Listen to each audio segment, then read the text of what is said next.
In today's video, we're going to talk about all the camera gear I use to shoot motorsports. The silence, 6 hours of the blade is one of the blue band events.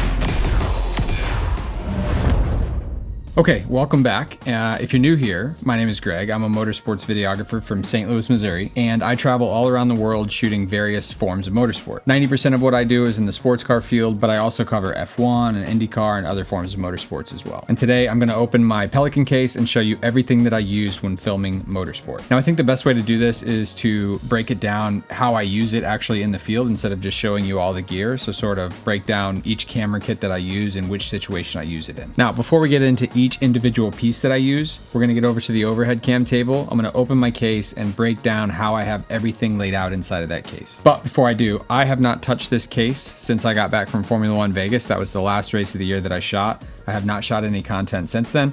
So this is exactly how I packed it to sort of close out the year. I was very eager to get out.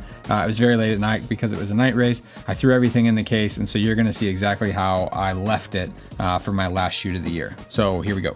All right, so this is the case that I use. This is the Pelican 1516, I think. It's what you can use as a carry-on when you're flying. As you can see, everything is packed pretty tight in here. When you're traveling internationally, you want to take as few luggage items as you can. So I like to think like everything in here is pretty well thought out for me. If I haven't used it in a long time, it doesn't get packed in this case. I'm gonna break the big items down into two separate cameras, my A cam and my B cam. Now the A cam is what I would use when I'm filming trackside. It's the camera and lens combo that I use when I'm getting most of the shots of the cars as they're going around the track. And the camera that I use for that is the Sony FX3. I've used this specific camera for about 2 years now. This thing has traveled the world with me. It has filmed in Qatar with me. It has filmed Le Mans. It has been in the rain. It has taken an absolute beating and it just keeps on kicking. One of the main questions I get asked is if I went Sony, why didn't I go with an FX6? Why did I go with the smaller FX3? Honestly, I don't have a great answer for that. Size was a massive factor for me. I generally am running around the racetrack on a scooter and I have this sort of slung over my shoulder with a peak design strap. You do get obvious advantages of something like an FX6. Built-in NDs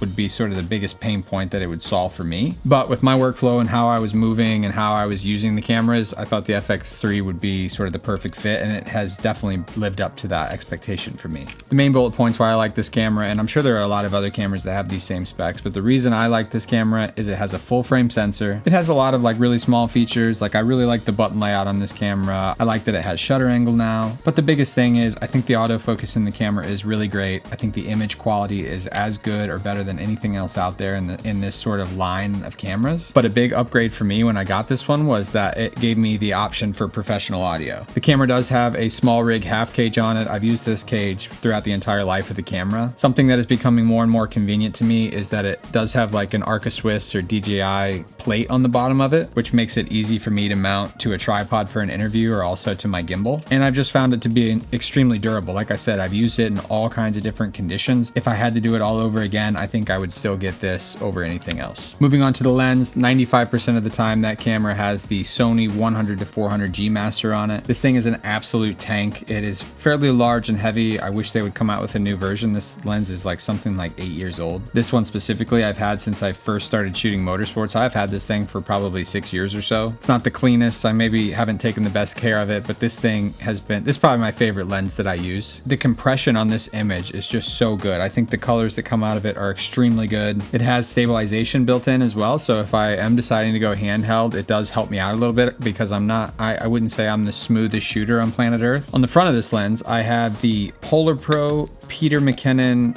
mag lock system. This is a variable ND and CPL filter. And the mag lock just means that basically it has a large step up ring on it. I'm able to twist it and take the ND completely off the lens. So it's rare, but sometimes you are in situations where I'll go inside either a garage or a tent really quickly with the team and I need to get my ND filter off. And again, because I don't have internal NDs on the FX3 that I'm shooting with, and I find that the Recon system was a decent solve for that particular pain point.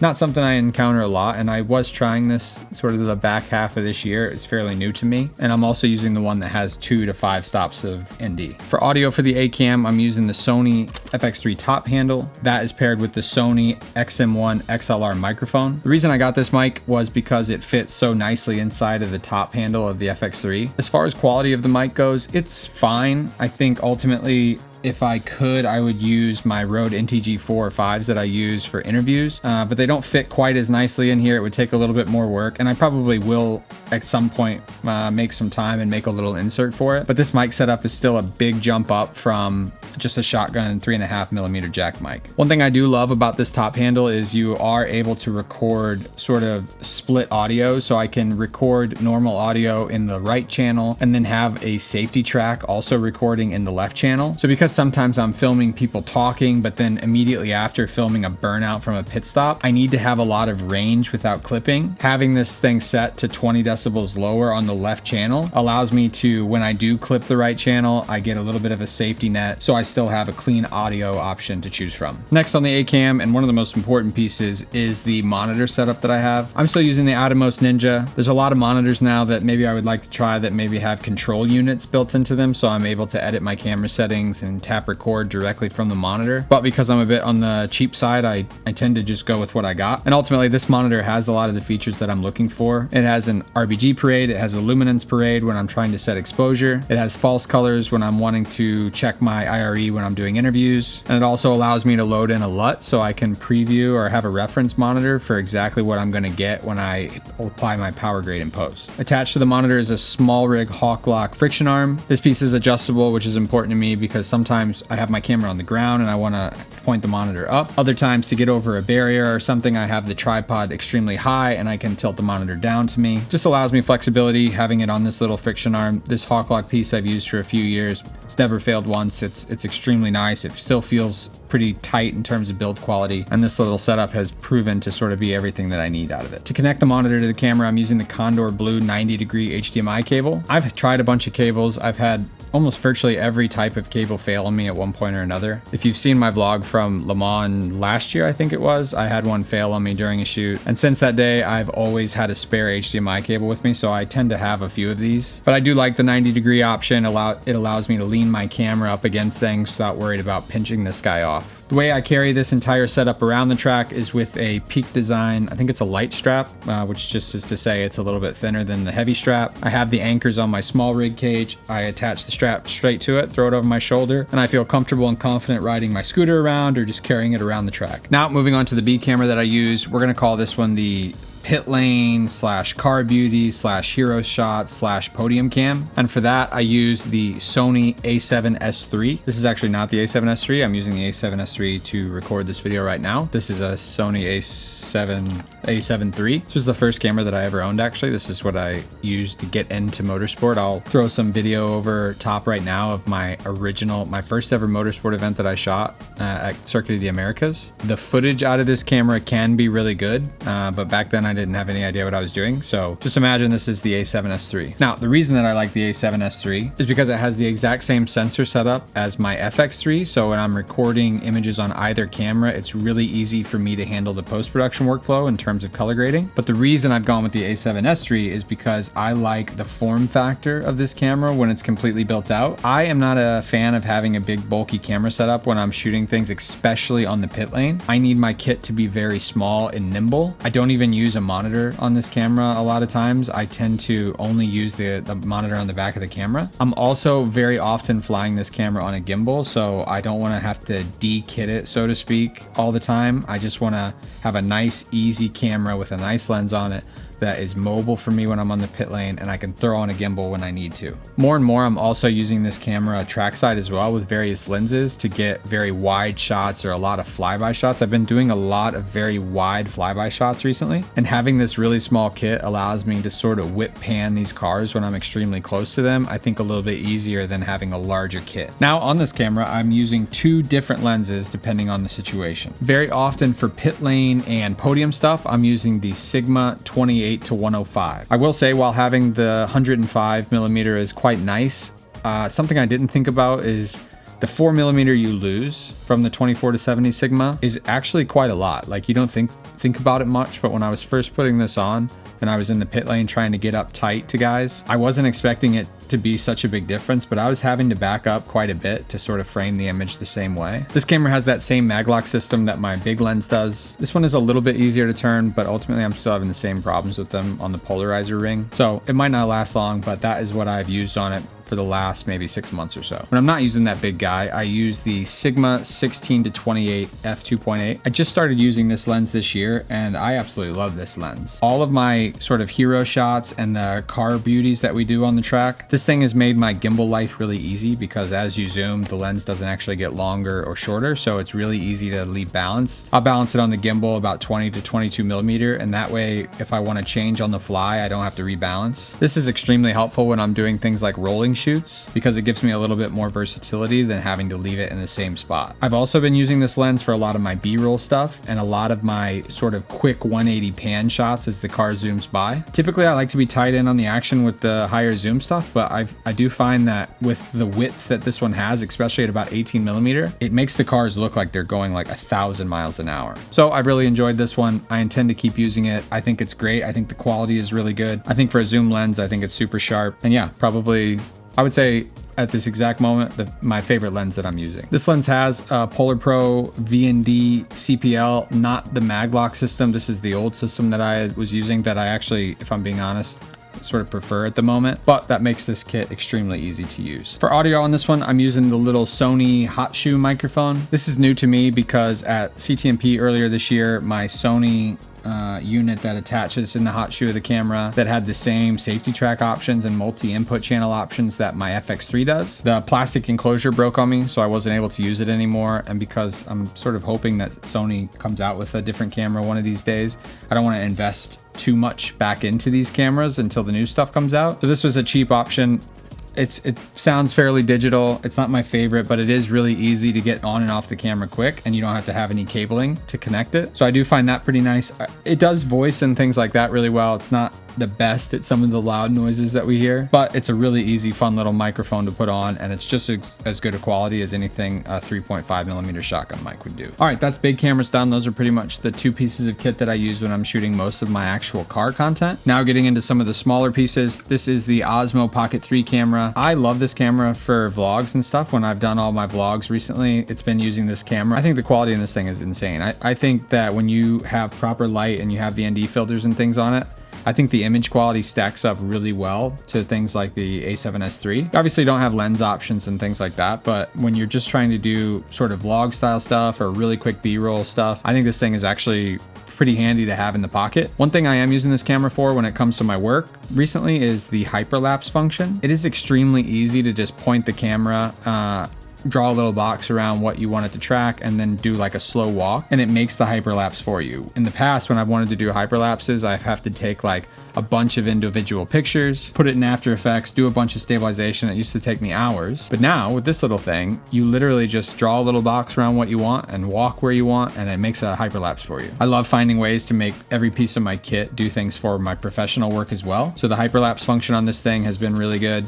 I am using the battery grip as well because I do run out when I'm vlogging. I'm using these K&F ND filters on the front as well that are also polarizers. I've got a stack of those inside of the case as well, just depending on how sunny it is outside. And then the DJI mic, I tend to use this for vlogs, but I've also been doing some like funny content when I don't want to use a phone with the drivers, or if we're doing something rather silly, I'll tend to use this camera instead of a phone or my real camera. It's a lot easier to maneuver around. The connectivity is super nice. The integration is super good when it comes to the mic setup. And yeah, I think it's rather fun to use such a small camera and get such a big sort of piece out of it. Next up, when it comes to lav mics and audio, I'm using the DJI Mic 2s. And the reason I like these so much, first of all, the battery case is quite nice. So everything is charging all the time as soon as you have it in the case. One of the uses for this is obviously just the normal lav mic setup, right? You put the transceiver on your camera, you put the mic on the subject. I'm always using a Sennheiser lav mic as well, and that allows you to record the audio straight into your camera. The reason I love these microphones is it actually also allows me some redundancy. So while I'm recording into my camera, I can hit the record button on the microphone. There's internal storage built into the mic.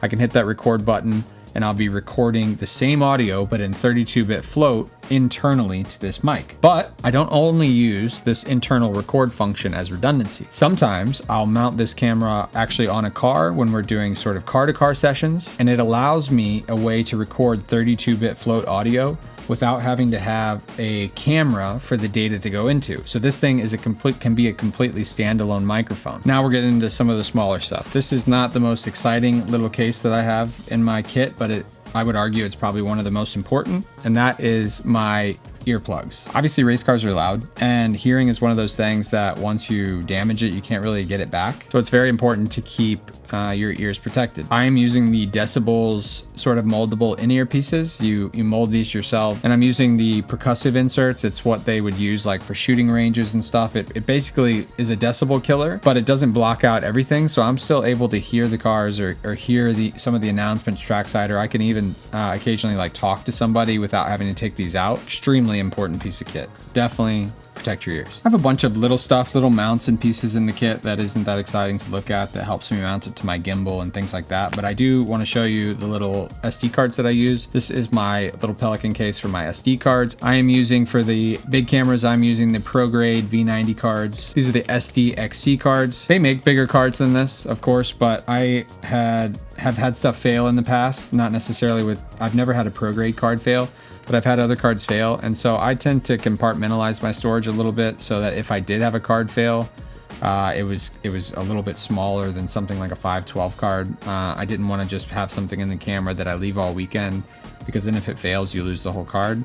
Whereas in this scenario, I have to switch cards basically every day. So God forbid something does happen again, I only lose basically that day's worth of stuff on the card. Obviously everything's backed up on SSDs, but tend to like to have redundancy in this. Having the smaller cards helps me do that. Now that's everything in my Pelican case, apart from a few mounts and random pieces like tape and GoPro mounts. I do have a book bag that I take to the track as well that has my laptop in it, but also has various other pieces of camera gear, specifically all of my action cameras and the mounting that I use for those. I'm not going to include that bag in this kit just because I have an entire video dedicated to how I use action cameras. So if that's something that you're interested in, you'll get a lot more in-depth sort of discussion about the mounting that I use, the suctions that I use, and the arms that I use, as well as the cameras and the settings that I use. So if you're interested in stuff like that, you can go watch that video, and it's a lot more detailed. Other important pieces of kit that maybe don't necessarily fit in my Pelican case that you should know about is, first, my tripod. I'm using the Icon E-Image GH06 system. Another thing I get asked a lot is about my rain covers. I'm using the Think Tank rain covers. For my A-Cam, I'm using the 400mm prime Think Tank cover. It basically is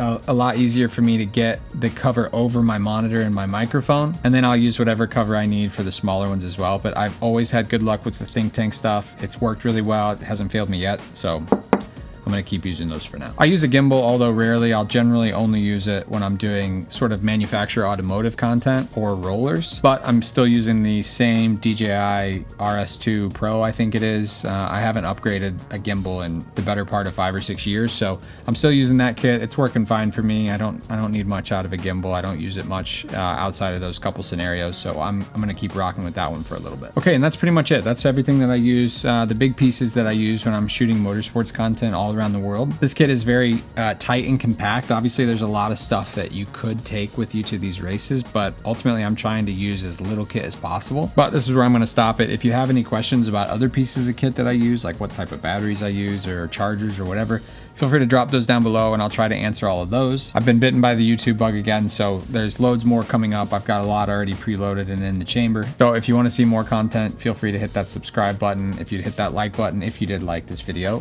they say that goes a long way. So if you would do that for me, I appreciate it, and we will see you in the next one.